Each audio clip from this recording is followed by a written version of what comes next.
سلام بچه‌ها، وقتتون بخیر باشه. امیدوارم که پر انرژی عالی باشین. من مهرزاد شکوریان، مدرس و مؤلف شیمی کنکور و المپیاد شیمی با بخش 11 کالبد شکافی شیمی 11 در خدمت شما هستم. آقا قراره در مورد هیدروکربن ها و ترکیب های عالی با هم دیگه صحبت کنیم. من این سری نکته قبل از اینکه بخوایم ورود کنیم به بحث جدید خدمت شما بگم. ما اومدیم فصل اول رو 3 قسمت کردیم.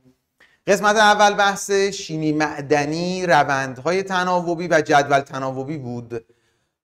قسمت دوم شد بازه درصدی و درصد خلوص که در 2 پارت گذشته با هم دیگه جمع و جورش کردیم و پارت 9 و 10 ما میشه کالبد شکافی اون بخش.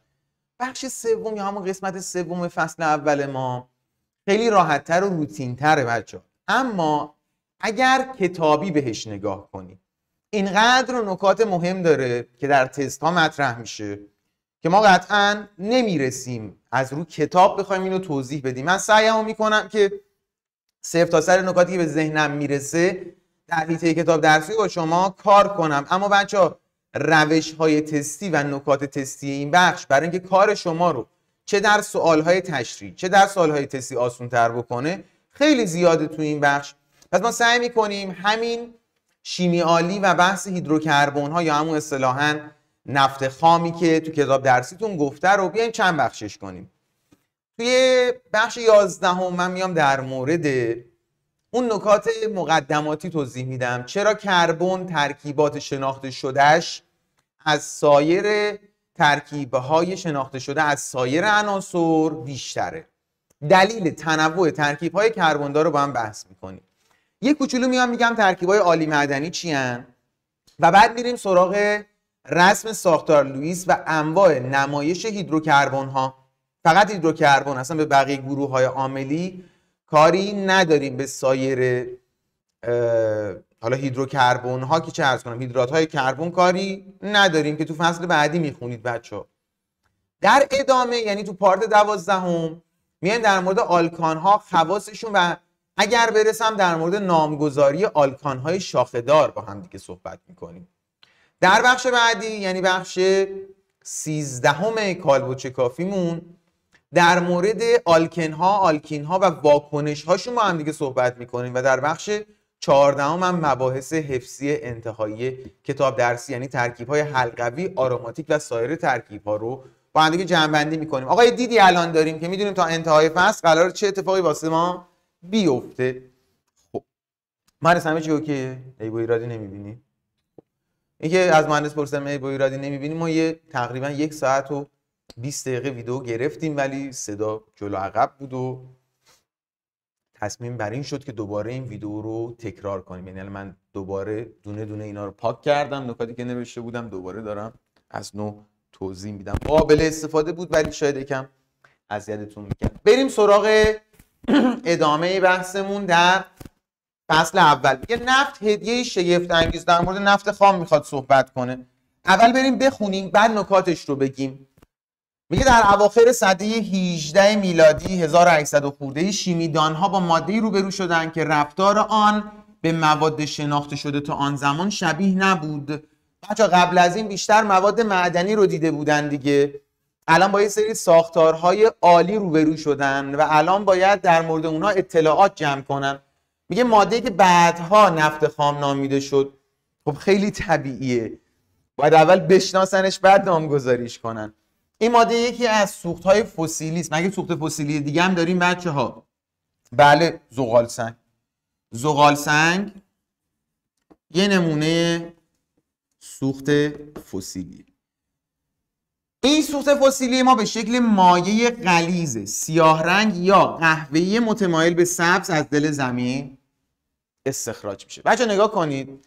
میتونیم بگیم یکی از رنگ‌هایی که برای نفت خام ما میبینیم یعنی رنگ قهوه‌ای دقیقاً مشابه با Fe2O3 میتونه باشه که یادتون باشه در بخش قبلی گفتیم هماتیت یا Fe2O3 هم به شکل قهوه‌ای رنگه. این شد در مورد این تیکه‌ای که باید صحبت میکردیم. این هم بچه شکل نفت خام. میگه نفت خام مخلوطی از هیدروکربن هاست. حواستون باشه فقط از هیدروکربن ساخته نشده. فقط از هیدروکربن ساخته نشده است. اما بخش عمده آن از چیه بچه‌ها؟ هیدروکربن هاست. حالا هیدروکربن چیه؟ بچه‌ها نگاه کنید، ترکیب هایی که در ساختار خودشون فقط کربن و هیدروژن دیده میشن. فقط کربن و هیدروژن. پس هیدروکربن در ساختارش فقط کربن و هیدروژن دیده میشه. داستان از چه قراره بچه‌ها؟ یه ترکیب مثلا NCXHY دارید، ما به میگیم هیدروکربن. حالا حالت‌های مختلفی میتونه داشته باشه. میتونه یک حلقه بسته باشه، میتونه یه حلقه به همراه یه سری کربن دیگر باشه، میتونه بین کربن ها پیوند دوگانه باشه، یگانه باشه، سه‌گانه باشه. کربن ها میتونن چند تا پیوند دوگانه داشته باشن. کربن ها میتونن یکی در میون پیوند دوگانه تو حلقه داشته باشن. ولی اسکلت اصلی اون رو بچه ما به این شکل میبینیم، یه تعدادی کربن داره، یه تعدادی هیدروژن. ما به این میگیم هیدروکربن. یعنی آقا الان مثلا گلوکوز C6H12O6 هیدروکربن نیست؟ نه هیدروکربن نیست بچه ها، هیدرات کربونه. این هیدروکربن حساب نمیشه. چرا؟ چون علاوه بر کربن و هیدروژن اکسیژن هم در ساختار خودش داره. حالا بچه ها همین هیدروکربن ها در دسته بزرگتری به نام ساختارهای عالی جای میگیرن. آقا جان یعنی این که خود هیدروکربن زیر شاخه یه گروه بزرگتر دیگه است. بریم اون گروه بزرگتر رو یکم باز کنیم، توضیح بدیم سریع در موردش. بچه نگاه کنید، ساختارهای عالی یا ترکیبهای عالی ترکیبهایی هستن که از کربن ساخته شده.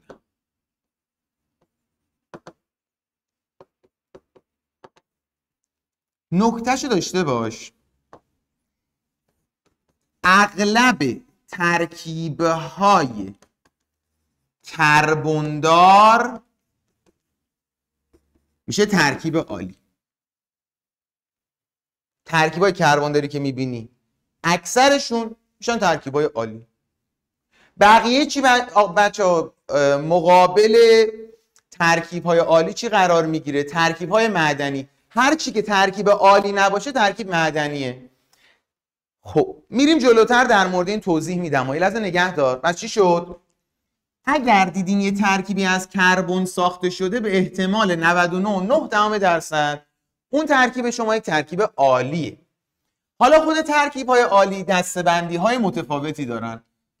میتونن هیدروکربن باشن، یعنی فقط کربن و هیدروژن داشته باشن. میتونن هیدرات کربن باشن، یعنی میتونن علاوه بر کربن و هیدروژن اکسیژن داشته باشن. میتونن ترکیب‌های هترواتم باشن، یعنی علاوه بر کربن و هیدروژن یه اتم نافلز دیگری داشته باشند، مثلا نیتروژن، مثلا فسفر، مثلا گوگرد. که بچه‌ها بس کل اسکلت اینا رو بخوایم در نظر بگیریم، همه اینها تو ساختار خودشون کربن دارن. نکته بعدی اینه که بچه‌ها هیدروکربن ها رو شما تو فصل 1 سال 11 میخونید، هیدرات های کربن رو توی 2 11 میخونید. ترکیب های دارای هترواتم یا مثلا حاوی نیتروژن به علاوه پلیمرها رو در فصل 3 سال 11 و ادامه اون رو در انتهای فصل 4 سال 12 میخونید. سال 12 4 تا فصل داره برخلاف شیمی 10 و 11. کاری نداریم. مثلا فهمیدیم ترکیب‌های عالی خودشون ترکیب‌هایی هستن که در ساختارشون کربن دارن، ولی لزوما هر ترکیبی که دیدین کربن داره عالی نیست. ولی یکی از شیوه ها و روش های شناسایی ترکیب عالی اینه که ما اسکلت کربنی درش میبینیم. این استثناء چی آقا؟ هی میگه همه ترکیب هایی که کربن دارن عالی نیستن.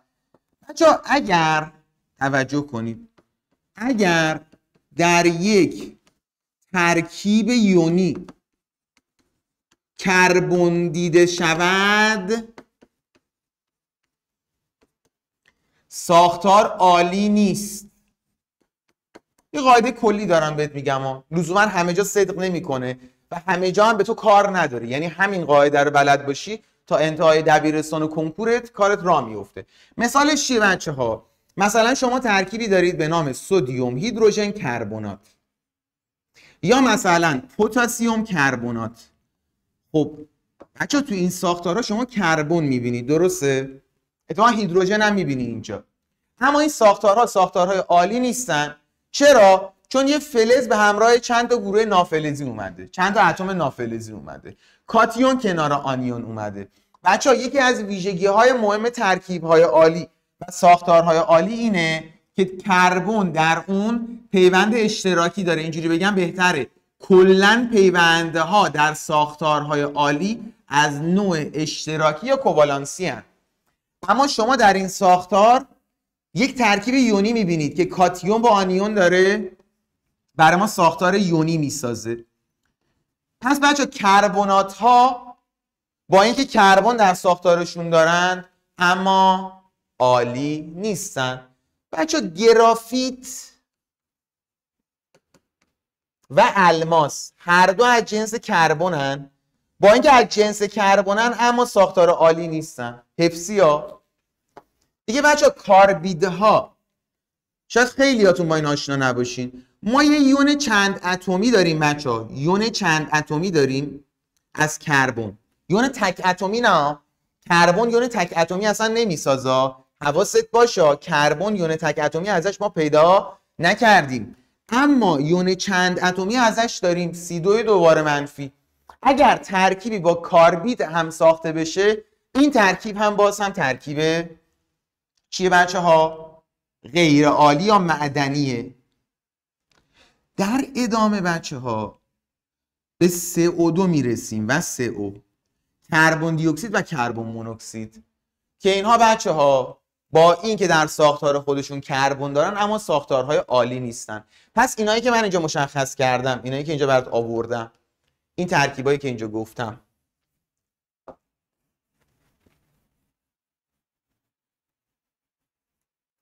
با این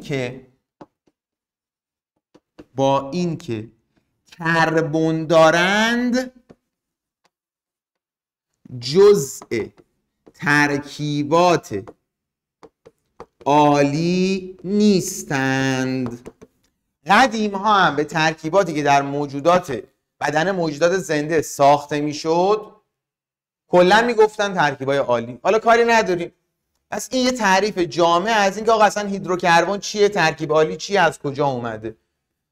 تا اینجا مبحث داشته باشیم. حالا بریم ادامه داستان. چقدر نکته داشت همون یه عبارت. آقا تو کنکور ازش سوال میاد، بله. امتحانهای مفهومی سوال میاد، بله.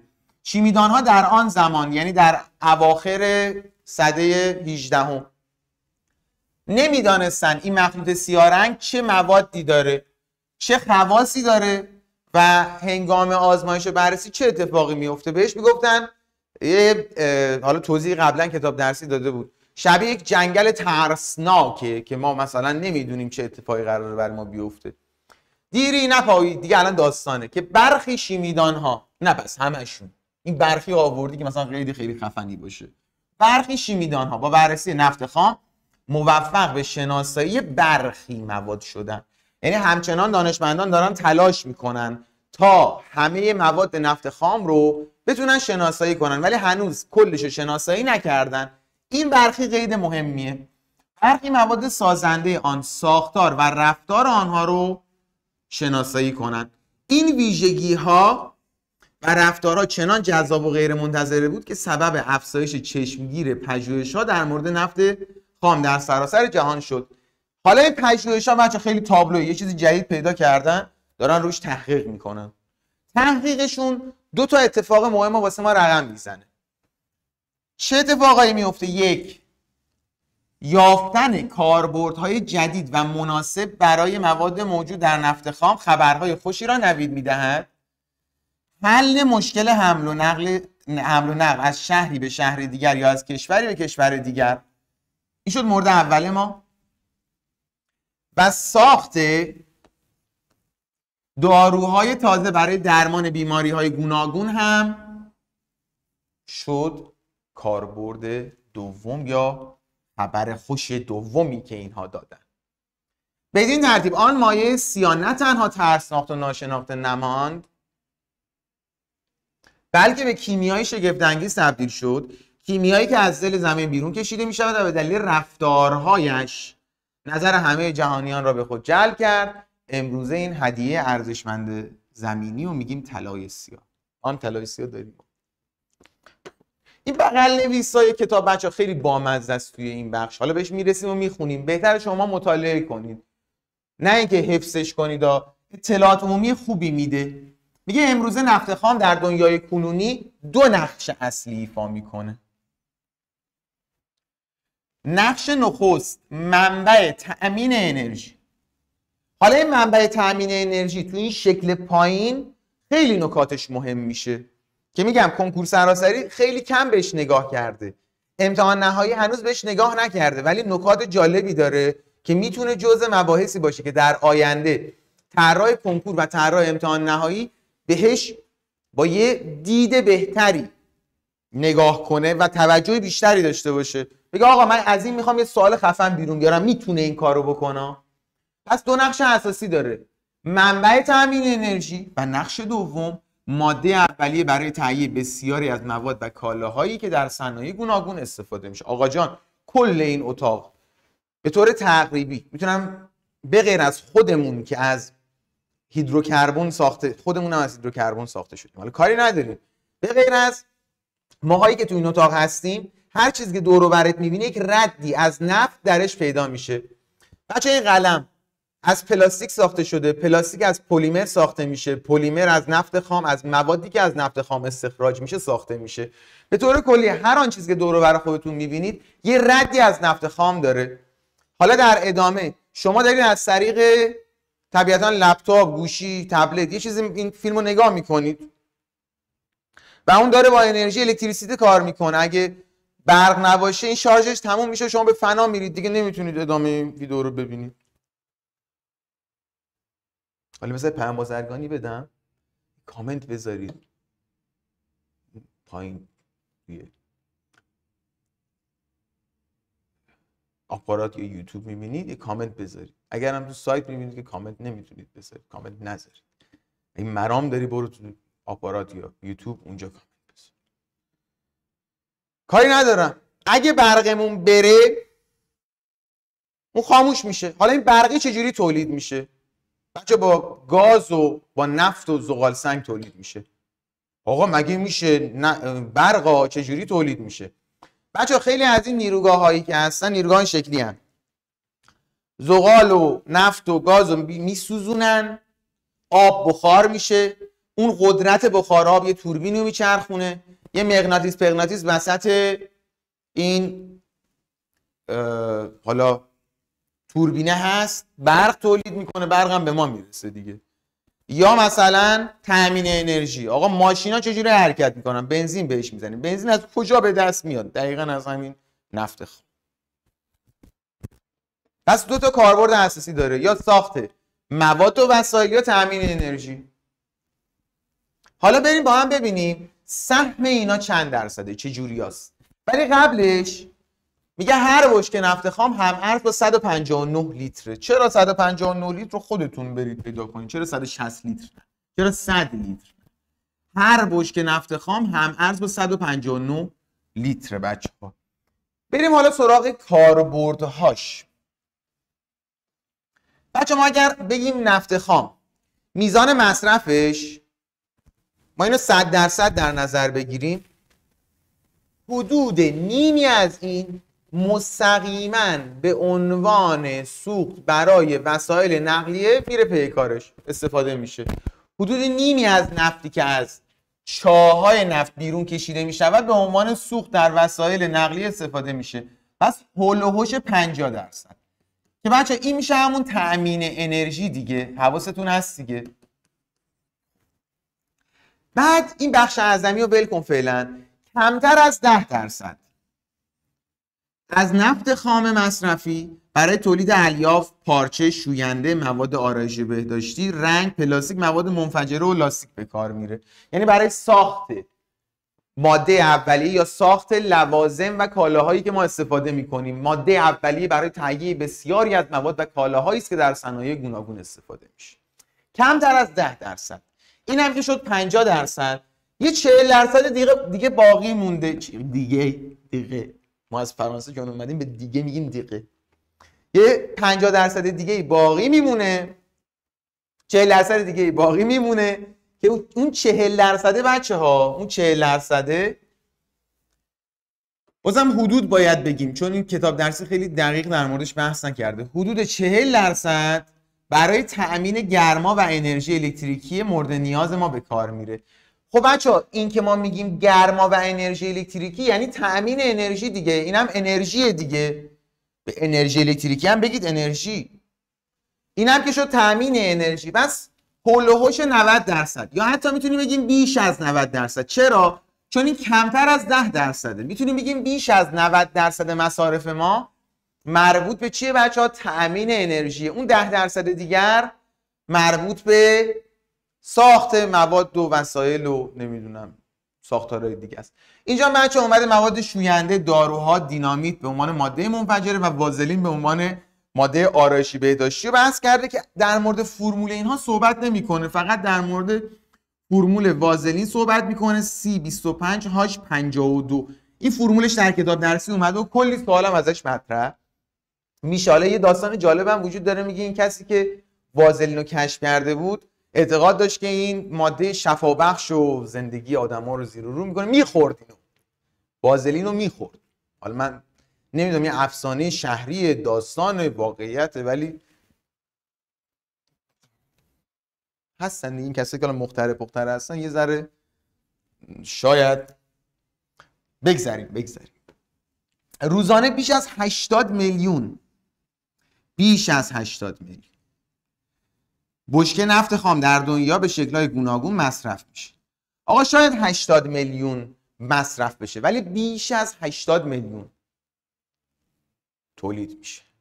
چون اگر تولید و مصرفش متناسب نباشه ما دچار کمبود غلط به کمبود انرژی برمیخوریم. یعنی میزان مصرف از میزان تولید نباید اینجا بیشتر باشه. این شد از این بحث. حالا از این عدد پددان میتونیم استفاده کنیم. 40% و 50% میشه 90%. 90 ضرب در 80 میلیون میشه 72 میلیون. خب اینا هم که بچه گفتیم بیش از 90%، یعنی بیش از 72 میلیون بشکه نفت خام در تأمین انرژی داره مصرف میشه. همچین سوالایی میتونه مطرح. این هم شد از این شکلی که باید بلد باشین. فکر نکنم نکته عجیب غریبی داشته باشین. اینم بخونم براتون. نخستین چای نفت جهان در سال 1859 در ایالت پنسیلوانیای آمریکا حفر شد. این چاه 21 متر عمق داشت و روزانه بین 20 تا 40 بشکه نفت از اون بیرون کشیده میشد. تو ایران هم در سال 1287 اولین چای نفت توی مسجد سلیمان پیدا شد که فکر میکنم انگلیسی‌ها پیدا کردن اگر اشتباه نکنم. کشفش کردن و استعمار و استثمارشون از همون موقع شروع شد. خب این از این نکاتی که باید اینجا بهتون میگفتم. نکته دیگه ای نداریم. بریم ادامه.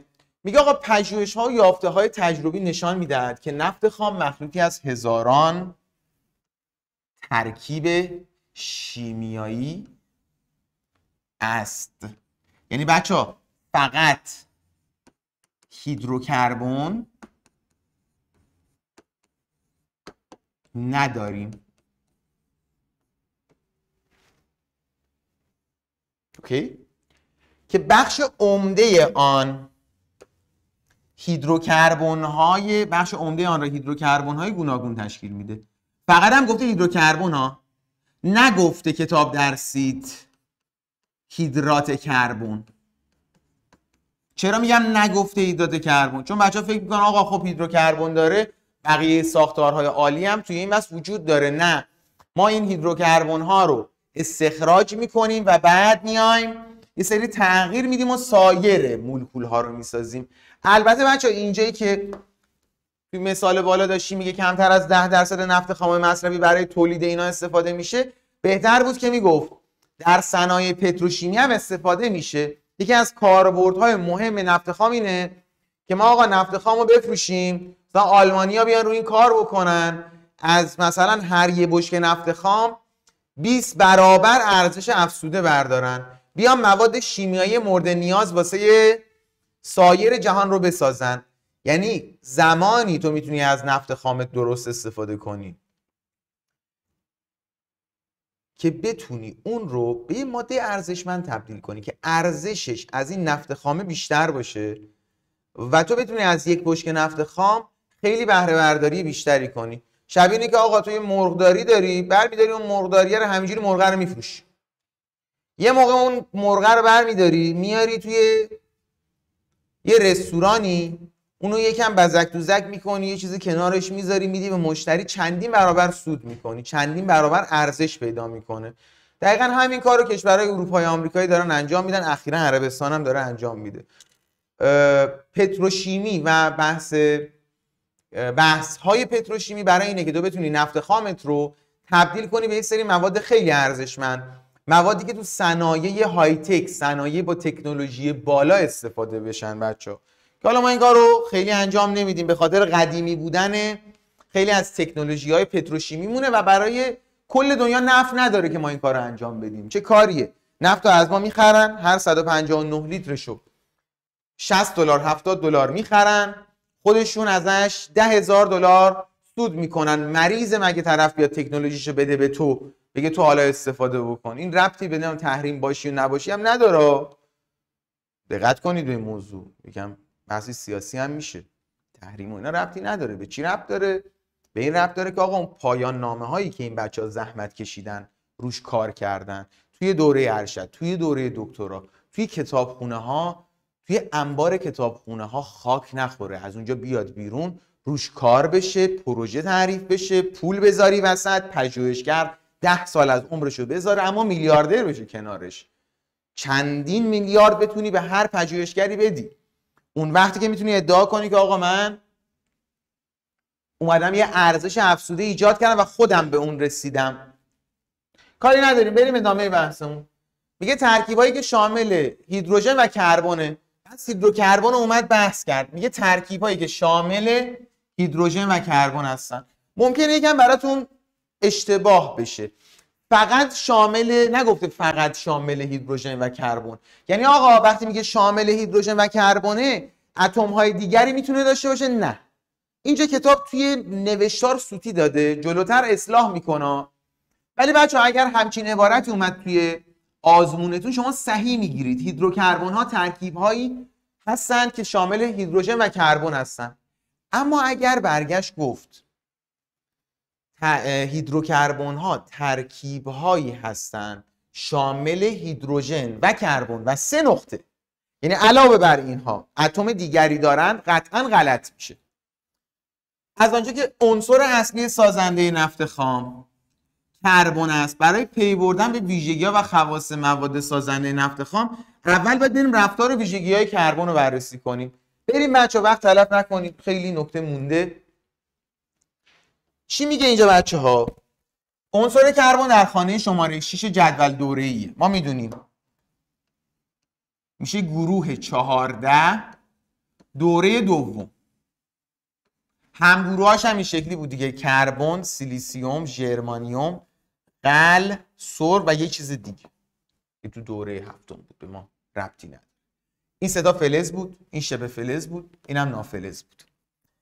کتاب درسی توی بخش اول در مورد کربن در حالت گرافیت داره با ما صحبت میکنه. از کجا اینو میفهمیم؟ چون در بخش‌های قبلی گفتم کربن ما اونجا رسانا بود و گرافیت فقط رساناست در بین دیگر شکل‌های کربن.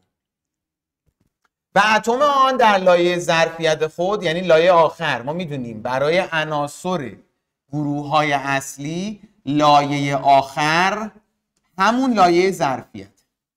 نگفتم عناصر واسطه، گفتم عناصر گروه اصلی. 4 الکترون داره. بس بچه آرایش الکترون نقطه ایش این شکلی میشه. آرایش الکترون نقطه ایش این شکلی میشه 1 2 3 4. یعنی بچه 4 تا تک الکترون داره. 4 تا تک الکترون دارد.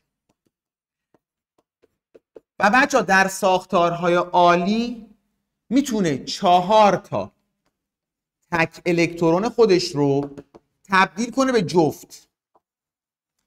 اینا سینگل بدبختن و هر کدومشون دوست دارن یه یاری پیدا کنن، یه کسی کنار خودشون داشته باشن تا باهاش پیوند اشتراکی بدن، تا باهاش زندگی مشترک را آغاز کنن. اوکی؟ پس ما از اینجا این نتیجه میتونیم بگیریم که آقا به تعداد تک الکترون هامون ما میتونیم پیوند تعریف کنیم. یعنی ما همینجا فهمیدیم که کربن ما میتونه 4 تا پیوند یگانه همینجا برقرار بکند. حالا بریم ادامه متن رو بخونیم. این اتم رفتارهای منحصر به فردی داره. مثلا یکی از رفتاراش اینه که یون تک اتمی تشکیل نمیده. یعنی بچه شما کربن 4 بار منفی و کربن 4 بار مثبت ندارید. آقا شما اونجا گفتی C2 2 بار منفی که داریم. آفرین، C2 2 بار منفی. یون تک اتمی از کربن نداریم بچه. به طوری که ترکیب‌های شناخته شده، فوق مهم، به طوری که ترکیب‌های شناخته شده از اتم کربن، یعنی ممکنه در آینده این ترتیب تغییر بکنه، ولی امروز اون ترکیبایی که ما از کربن میشناسیم از مجموع ترکیب‌های شناخته شده از دیگر عنصرهای جدول دوری بیشتره. کربن یه سمت، بقیه همه یه سمت. کربن ترکیب‌های شناخته شدهش بیشتر از سایر عناصر جدول تناوبیه که شناخته شده درش عبارت مهمیه. ظاهر کربن هم اینجا میبینید بچه‌ها. کربن رو یک جامد تیره رنگ داره به شما اینجا نمایش میده از لحاظ ظاهری. چیز پیچیده دیگری در این شکل ما نمیبینیم. حالا بچه‌ها برسیم به این تعداد پیونده و داستان کربن و اون جزئیاتی که باید بگیم. پس گفتیم آرایش الکترون نقطه‌ای اتم کربن این شکلی و 4 تا پیوند میتونه داشته باشه. بریم بخش 2 با هم دیگه بررسی کنیم. آرایش الکترون نقطه‌ای اتم کربن رو رسم کنید. رسم کردیم، الکترونیش هنوز رسم نکردیم. چی رو رسم کردم؟ من الکترون نقطه‌ایش رو رسم کردم. برم آرایش الکترونیش. 1s2 2s2 2p2. بچه‌ها یه سوال. میشود ما آرایش فشرده رو اینجا رسم کنیم؟ به خاطر اینکه کتاب درسی میگه آرایش الکترونی. اگر بنا بر این بود که بگه فشرده رسم کن خودش میگفت دیگه. یعنی همیشه فشرده رسم کردن رو به شما میگه.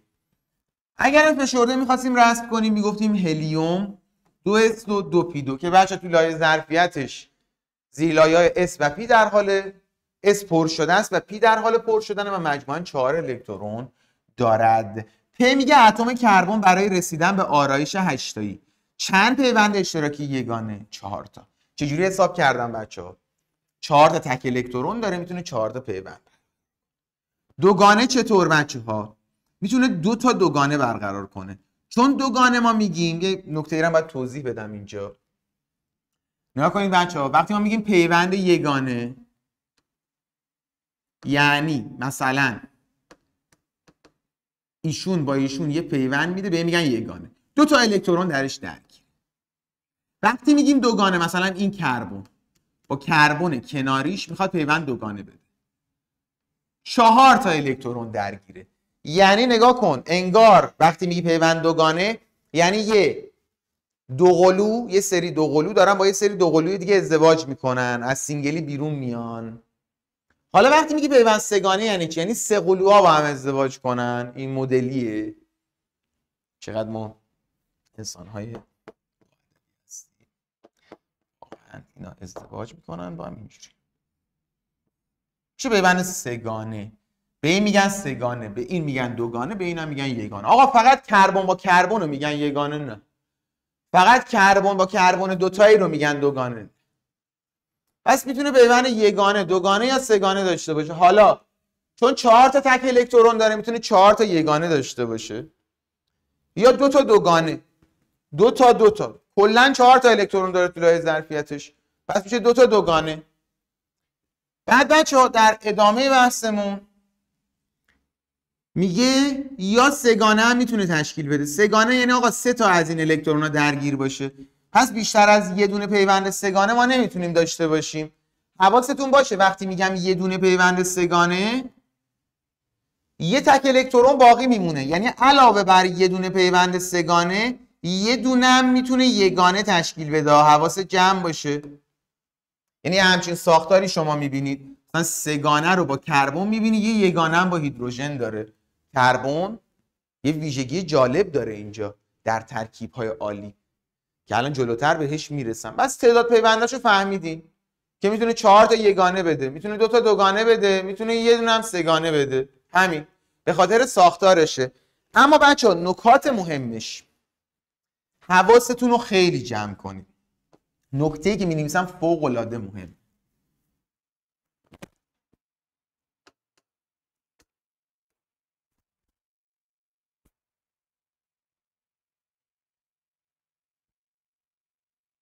در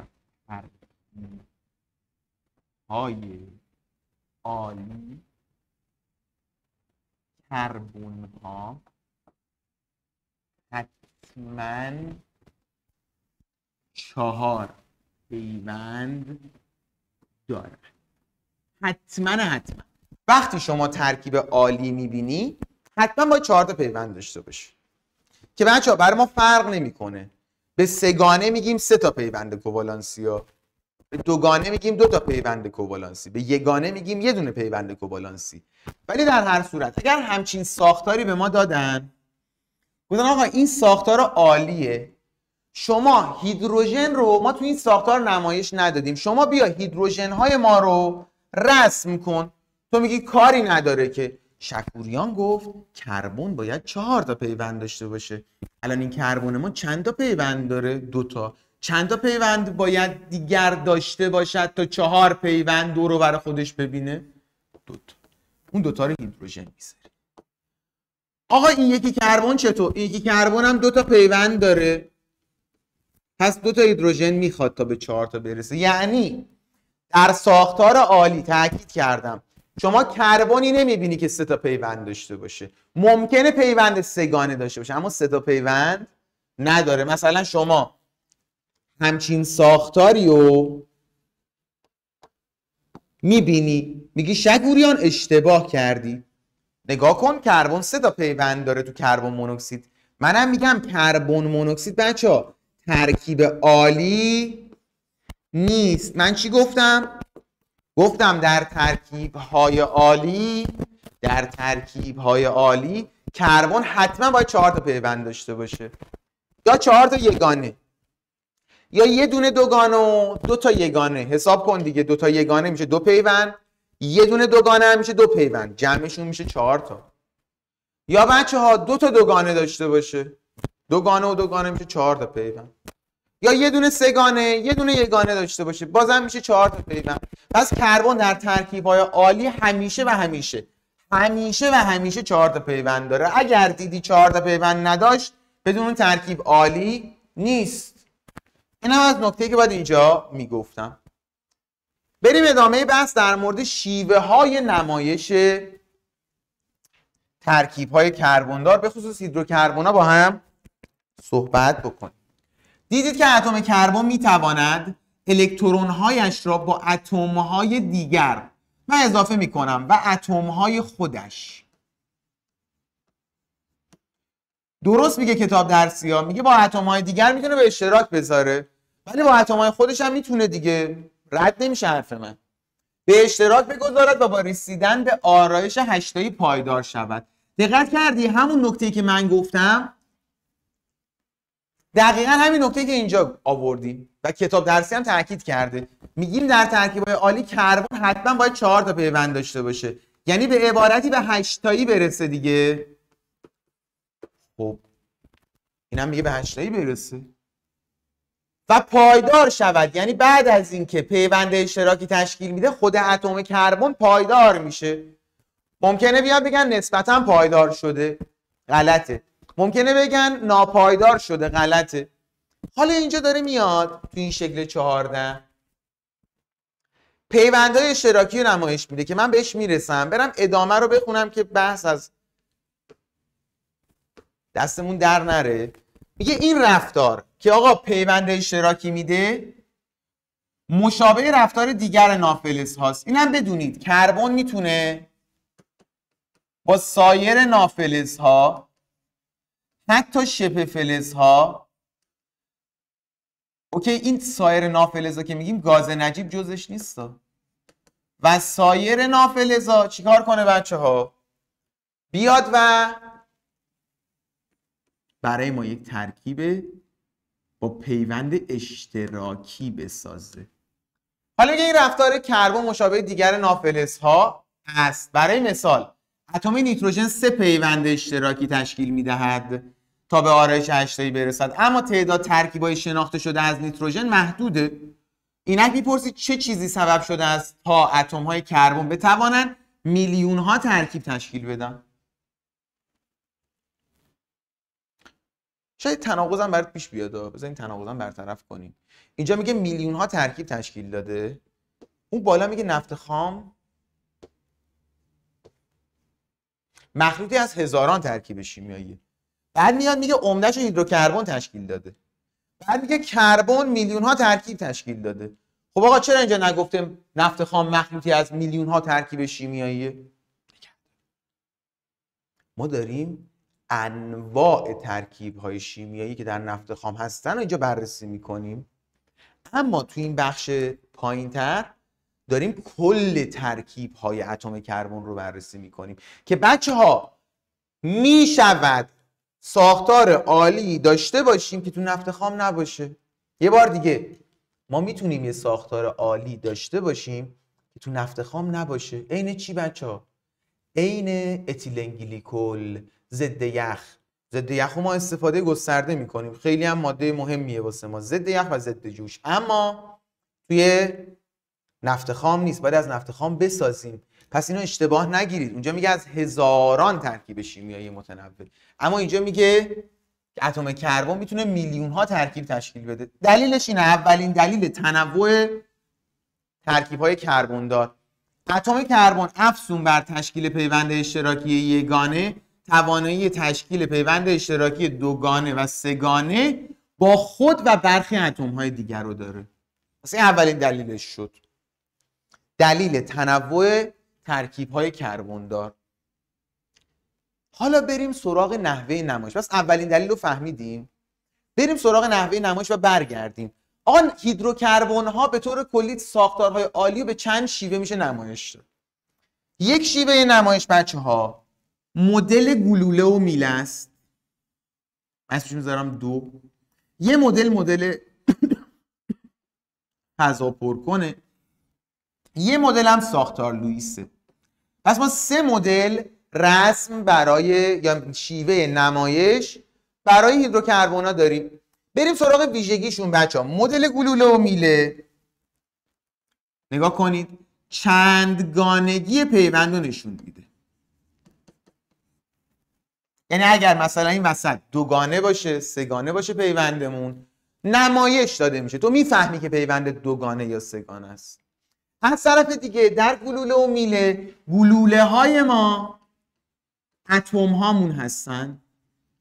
بچه در گلوله و میله در اغلب اوقات که نه چه عرض کنم همیشه ساختار فضایی هم نشون داده میشه. یعنی که بچه مثلا ساختار متان 4 وجهیه. نگاه کنید ساختار متان 4 وجهیه. بذارید من اینو خوشگل‌تر بکشم، چی کشیدم. ساختار متان 4 وجهی، اگر دقت کنید 4 تا وجه براش در نظر میگیرید. باید از این پشت 4 تا وجه شبیه هرم میتونید در نظر بگیرید که توی رأس هر کدوم از این هرم ها هیدروژن وجود داره، تو وسطش کربن وجود داره و ساختار فضایی هم نشون میده. در ادامه دیگه چی کار میکنه بچه ها؟ مقایسه اندازه اتم ها رو هم داره، یعنی مقایسه شعاع هم داره. این همه ویژگی های مدل گلوله و میله است. اما بچه ها الکترون های ناپیوندی رو نشون نمیده.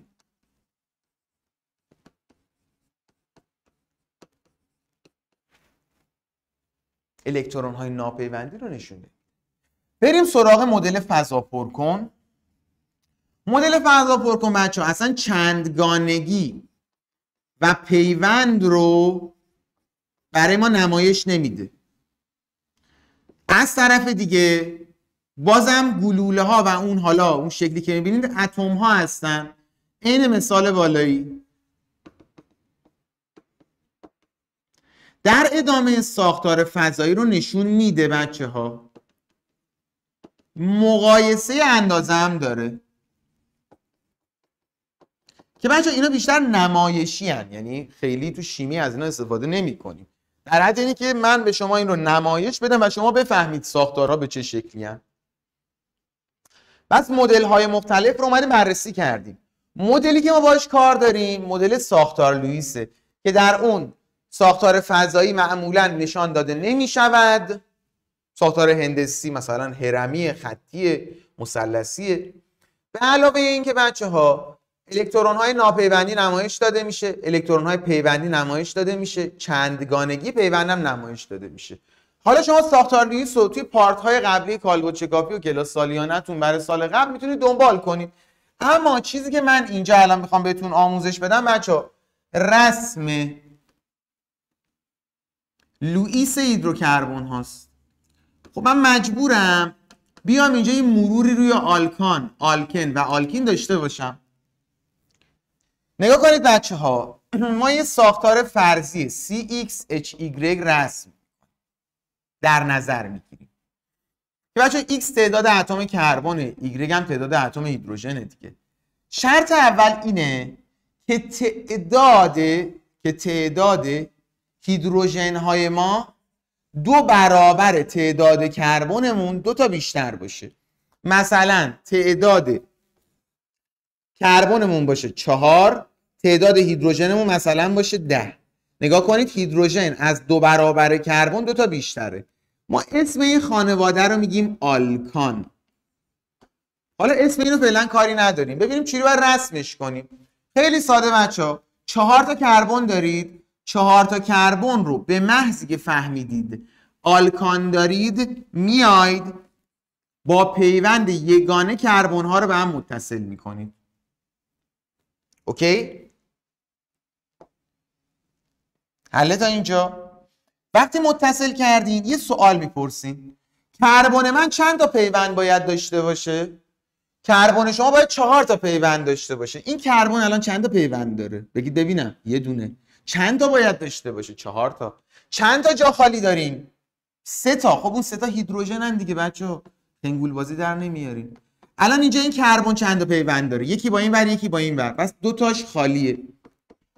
این کربن هم همینطور. این کربن هم همینطور. 3 تا جای خالی داره چون یه پیوند بیشتر نداره. بچه‌ها دقت کردین چه اتفاقی افتاد؟ ما الان اومدیم ساختار لوئیس C4H10 رو رسم کردیم. بچه‌ها چون پیوند کربنش یگانه است یعنی فقط پیوند کربن یگانه داره. ما به اون ترکیب سیر شده هم میگیم. حالا داستان سیر شده چیه؟ بچه ما یه سری از ترکیباتمون، ترکیبات عالیمون سیر شدن، یه سری سیر نشدن. کدوما سیر شدن؟ هر وقت تو ساختارت دیدی کربن و کربن، فقط کربن ملاکه. کربن با بقیه اتم‌ها رو ما فعلا تو دبیرستان کار نداریم. اگر کربن با کربن پیوندش فقط یگانه بود، هیچ پیوند دوگانه و سه‌گانه‌ای ندیدی، فرقی هم نمیکنه ساختار چی باشه، حلقوی باشه، او داشته باشه، ان داشته باشه، اس داشته باشه. اگر دیدی همه پیوندات یگانه است بگو سیر شده است. اگه دیدی پیوند دوگانه و سه‌گانه داری، حتی یه دونه پیوند دوگانه سه‌گانه کربن داشتی، مکس نکن بگو ترکیبم سیر نشده است. حالا مفهوم سیر نشده یعنی چی؟ یعنی آقا من جا دارم بازم به من هیدروژن بدی، هنوز گشنمه، هیدروژن نیاز دارم، هنوز سیر نشدم. در واقع همینه. الان بچه‌ها ما اومدیم ساختار مربوط به آلکان رو رسم کردیم. حالا یکی ممکنه برات سوال پیش بیاد آقا این هیچ حالت دیگری نداره؟ میگم چرا، تو همچین چیزی هم میتونی رسم کنی، اما در حد ترسیم شما تا زمانی که نام آلکانت رو بهت نداده باشه تو همین رو رسم میکنی. اما مثلا ممکنه بیاد اسم آلکانت رو بده که حالا من اسم آلکان رو پیش خودم محفوظ نگه میدارم. اما بچه شما میتونید همچین ساختاری هم با 4 تا کربن بسازید و باز هم پیونداتون یگانه باقی بمونه. بچه الان یکی میگه اگر این ساختار رو به جای اینکه کربن ها رو پشت سر هم بذاریم اینجوری کربن ها رو رسم کنیم آیا باز هم 10 تا هیدروژن توی شکل ما به وجود میاد؟ بله. این کربن بچه چند تا پیوند داره؟ یه دونه، پس نیاز به 3 تا هیدروژن داره. این کربن وسطی 3 تا پیوند داره و فقط نیاز به 1 هیدروژن داره. این هم نیاز به 3 هیدروژن داره و پایینیش هم همینطور بچه با همون الگویی که رفتیم. الان هیدروژن ها رو بخوای جمع بزنی بازم میشه 10 تا. یادت باشه به ترکیب های این چنینی، یعنی این ترکیب بالایی و ترکیب پایینی که فرمول یکسان دارن، چی شد؟ فرمول یکسان دارن، هر دوتا C4 هاشتن اما ساختار متفاوت دارن، میگیم همپار یا ایزومر، که بعدا در موردش خیلی میشنویم. پس اگر به ما فعلا در سطح سواد ما توی این نقطه C4H داده ما همچین چیزی براش رسم میکنیم. آقا اینو کی رسم میکنیم؟ زمانی که نامگذاری آلکان ها رو من بهت کامل توضیح داده باشم. این شد از این بحث بچه‌ها. بریم ادامه مسیرمون رو طی کنیم. پس الان تا اینجا در مورد رسم هیدروکربن های زنجیری، اونایی که حلقه پلقه نداره، صحبت کردیم. یکی آلکان بود که اصلا تابلو بود، تعداد هیدروژناش 2 برابر تعداد کربناش 2 تا بیشتر بود. بریم سراغ ساختار بعدیمون بچه‌ها. زمانی که تعداد هیدروژنامون 2 برابر تعداد کربنامون باشه 2 تا اتفاق میفته. یا در سوال به شما میگه حلقویه، یعنی بچه یه حلقه بسته تشکیل میده، یا نمیگه. اگه نگه بس زنجیریه دیگه. حالا بچه این چی رو نشون میده؟ که ما با یک آلکن طرفیم. خب این آلکنه بچه حداقل یه دونه کربن دوگانه داره، حداقل یه دونه کربن دوگانه داره. پس اگر ما فهمیدیم تعداد هیدروژن های ما 2 برابر کربنمون هستن، 2 تا حالت پیش میاد، یا حلقه تشکیل میدهد یا نمیدهد. اگر حلقه تشکیل بده که خودشون تو سوال بهتون میگن، ولی در حالت نرمال زنجیریه. به عنوان مثال بچه C4H8 نگاه کن، تعداد هیدروژن 2 برابر تعداد کربنه. 4 تا کربن میکشی، روی یکی پیوند دوگانه میذاری. بازم بچه تا زمانی که نامگذاری یاد نگیرین رندوم این کارو میکنید. من دوست دارم اینجا پیوند دوگانه بذارم، یکی دوست داره آقا اینجا پیوند دوگانه بذاره، هیچ فرقی نمیکنه فعلا. خب بچه این الان چند تا پیوند داره؟ 2 تا. پس 2 تا هیدروژن میگیره. این بنده خدا 3 تا پیوند داره. نگاه کن ما پیوند دوگانه رو 2 تا در نظر میگیریم. اینم بچه 2 تا میخواد، اینم 3 تا. اینجا 3 تا، یکی 3 تا. جمع بزنی هر 2 تا میشن C4H8. هیچ فرقی هم نمیکنه. هر کدومو کشیدی جواب فعلا ما تو پارت 11 کالبد شکافی هستیم و بچه حواستون جمع باشه. خب آقا تو تا اینجا گفتی اگه زنجیری باشه این شکلی، اگه حلقه باشه چیه؟ من قبلش فقط بهت بگم وجود این کربن دوگانه به من میگه ترکیبم سیر نشده است. یعنی اگر بچه‌ها یه واکنشی بتونیم برای این تهیه کنیم که این پیوند دوگانه بپره، باعث میشه که ترکیبمون سیر شده بشه. جلوتر در مورد واکنش‌های اینم میخونیم. اما الان ترکیب‌های حلقوی بچه‌ها اونا چیه داستانشون؟ نگاه کنید. اگر گفت ترکیب حلقویه، مثلا گفت C4H10، C4H8 و گفت حلقویه، اولا بچه ما اسم گروهشونو اگر پیوندهای کربنمون یگانه باشه، یعنی چی بچه ها؟ یعنی تو حلقه پیوند دوگانه نداشته باشیم، اسمشو میگیم سیکلو آلکان. تو انتهای فصل بیشتر میخونید سیکلو آلکان. سیکلو از سایکلیک میاد، سایکلیک یعنی حلقوی، حلقه‌ای. اوکی؟ پس میشه سیکلو آلکان. اگر CnH2n گفت حلقویه بهش میگی سیکلو آلکان. خب آقا این پیوند دوگانه نداره؟ نه، وقتی حلقه تشکیل میشه دیگه پیوند دوگانش حذف میشه. میریم 4 تا کربن رو به هم به شکل حلقه متصل میکنیم. یه مربع یا لوزی میده، فرقی نمیکنه. بچا بعد میشمریم این کربن چند تا پیوند داره؟ 2 تا. پس 2 تا هیدروژن میخواد، اینم همینطور، اینم همینطور، اینم. بچا دقت کردین چه اتفاقی افتاد؟ همون C4H8 که بالا پیوند دوگانه داشت، اینجا به خاطر اینکه دو سر زنجیر رو به هم وصل میکنیم 2 تا هیدروژن بای بای میکنه. بعدا صحبت میکنیم در موردش. ولی با این حال الان اینجا این سیکلو آلکانمون رو رسم کردیم. خودش گفته بود که سیکلو رو رسم میکنیم. ترکیب ما شده یک ترکیب بچا سیر شده. الان یکی سوال میپرسه آقا یعنی اگه ما آلکن رو تبدیل کنیم به سیکلو آلکان پس میشه سیر شده؟ بله.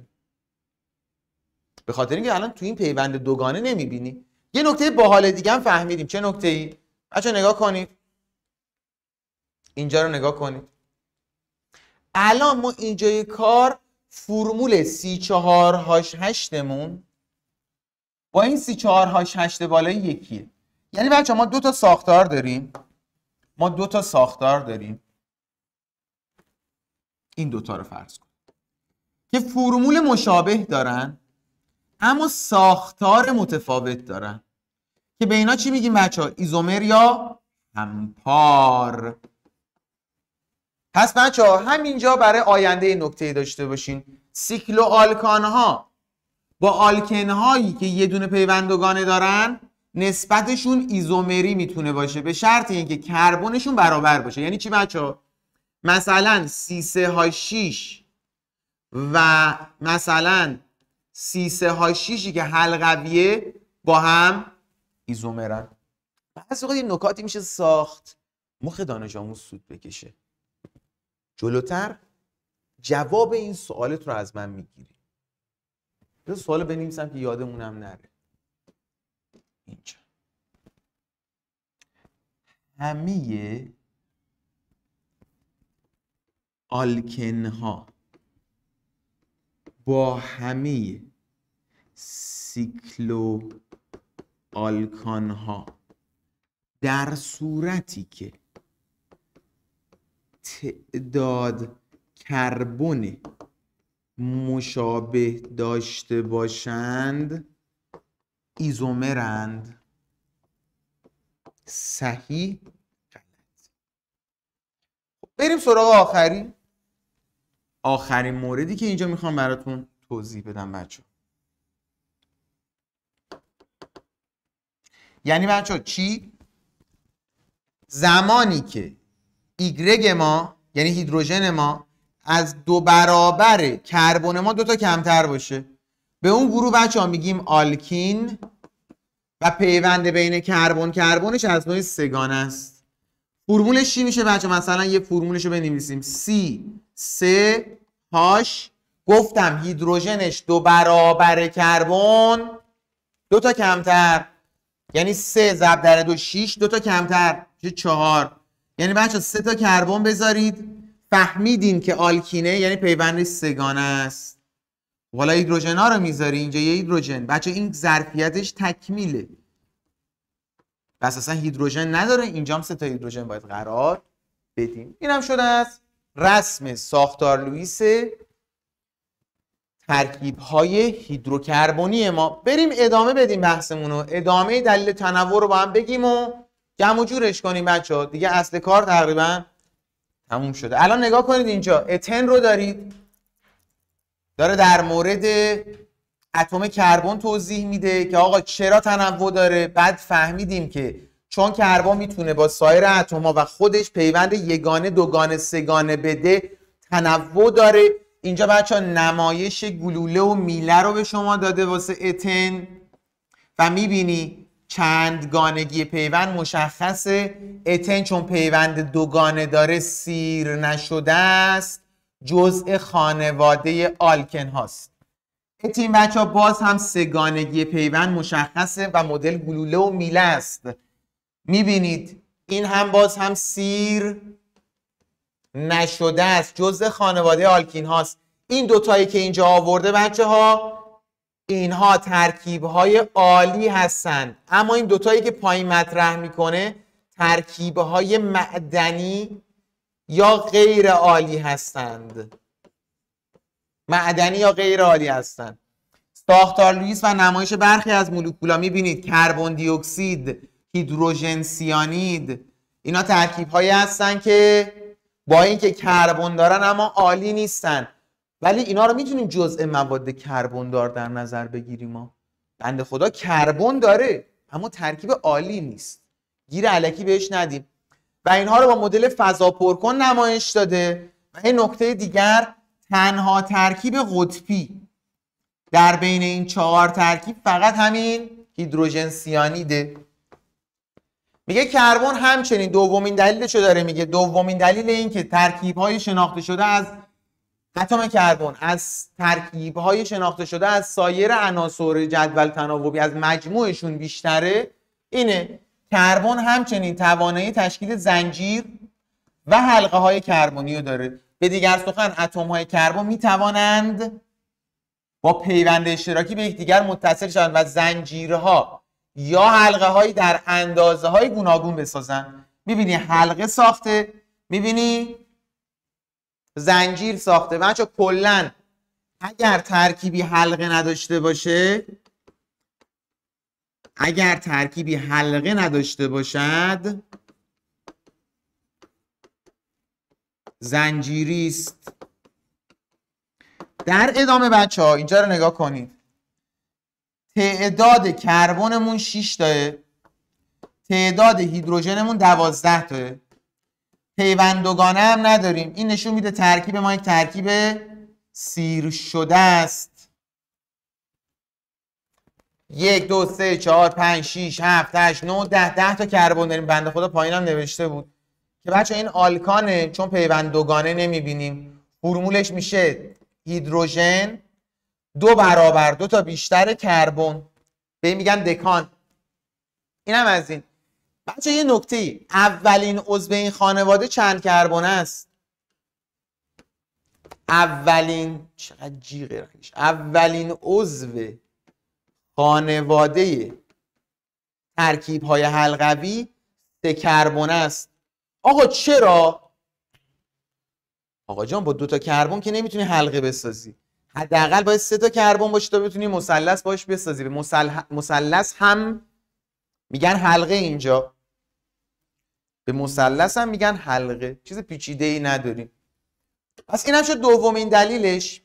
سومین دلیلش رو بریم بررسی کنیم. میگه نفت خام مخلوطی شامل شمار زیادی از انواع هیدروکربن هاست. پایین نوشته در این شکل 5 نوع از هیدروکربن ها نشان داده شده است. در برخی از آنها اتم های کربن فقط پیوند یگانه دارند، در حالی که در برخی دیگر دارای یک پیوند سه‌گانه یا دارای یک پیوند یگانه یا یک چند پیوند دوگانه هستند. با توجه به ساختار متفاوت هیدروکربن ها انتظار می رود که رفتار آنها نیز با هم تفاوت داشته باشد. این رفتار متفاوت هم می تواند رفتار شیمیایی باشد، هم می تواند رفتار فیزیکی باشد. فیزیکی یعنی چی آقا؟ نقطه ذوب و جوششون، جرمشون، نیروی بین مولکولیشون میتونه با هم فرق داشته باشه. در ادامه این فصل با بررسی ساختار و رفتار برخی هیدروکربن‌ها آشنا میشیم. و چی شد بچه؟ دومین دلیلش هم که حلقه اینا بود. بریم انواع هیدروکربن‌ها رو ببینیم. اولا در این شکل همه هیدروکربن‌ها، همه ترکیب‌های کربندار هیدروکربن هستن. بچه ایشون آلکانه و سیر شده است، ایشون سیر نشده. این پیوند دوگانه سیر نشده، پیوند سه‌گانه سیر نشده. ترکیب حلقوی داریم، ترکیب زنجیری هم داریم، آلکن داریم، آلکین داریم. اینا رو رسم کرده و نمایش داده.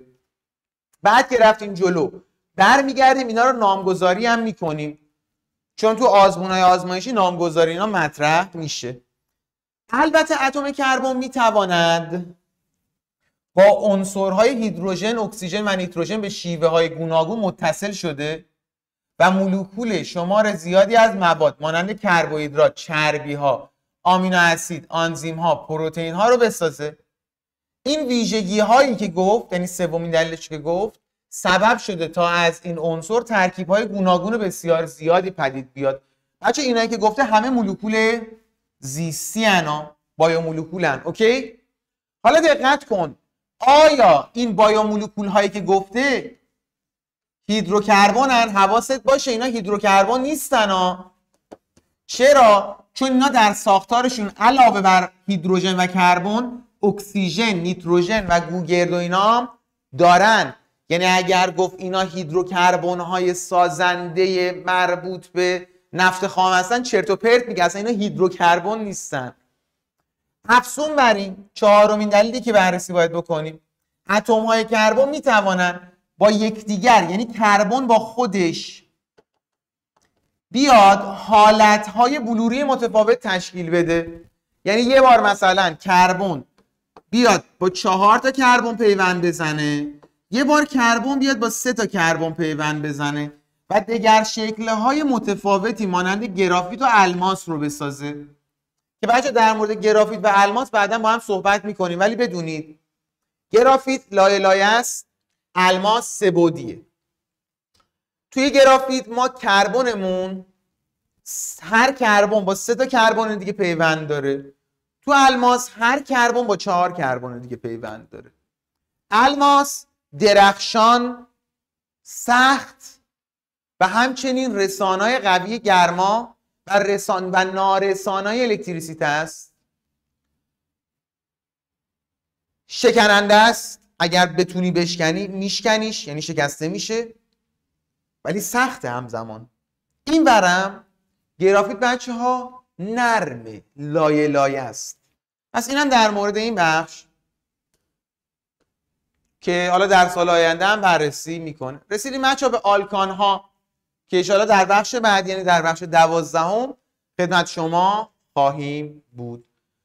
حتما این جلسات اولیه فکر نمی کنم خیلی توی هیدروکربن ها باقی بمونیم، ولی حتما جلسات رو دنبال بکنید بچه ها. جلسه بعدی و جلسه بعدتر هم به این مبحث ارتباط داره. توی جلسات آینده هم میگم که باید برگردیم پارت 11 رو حتما ببینید. آقا مواظب خودتون باشین، دوستتون دارم. فعلا خدا نگهدار.